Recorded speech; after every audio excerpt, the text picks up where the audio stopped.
Back in its horsepower-pushing heyday, Crysis was notorious for being the game you could only run on the most tricked-out PC rigs. 4 years and 1 sequel later, it's available on consoles as a budget download sporting a new engine. But don't let the price fool you. While some concessions have been made to bring it to the gamepad-clutching masses, this is essentially the same Crysis that once had PCs crying uncle. Sorry, love. I'm not going back. I barely made it out alive.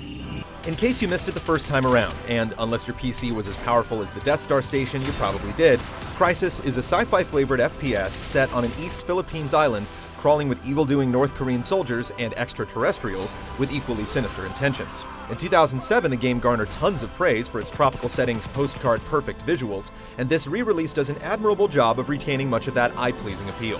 While PC snobs will no doubt note the duller textures, pop-in problems, autosave stutters, and frame rate dips, those who never played the original will be pretty impressed. From the blinding sunlight cutting through the lush foliage, to the palm trees falling beneath the power of path-clearing bullets, an effect most contemporary shooters still can't match, it's difficult to deny just how good Crysis looks on consoles. Holy shit! There goes another one! Back in 2007, Crysis was fairly sophisticated for a shooter, abandoning the typical FPS corridor crawl for a more open-ended approach. The console update retains this design, allowing you to adopt whatever playstyle suit you. The Super Soldier protagonist's nano suit, which grants performance boosts in strength, speed, defense, and stealth, allows you to focus on running and gunning, sneaking and slaying, or lethal combinations of both. Complementing the freeform play are a number of weapon mods that will see you tweaking and upgrading your hand cannons with a variety of scopes, silencers, and secondary fire modes. Supporting the creative killing are tight controls that have been surprisingly well mapped to the gamepad. If you locked, loaded, and laid waste to ugly aliens from behind a controller in Crysis 2, your thumbs will feel right at home doing the same in Crysis.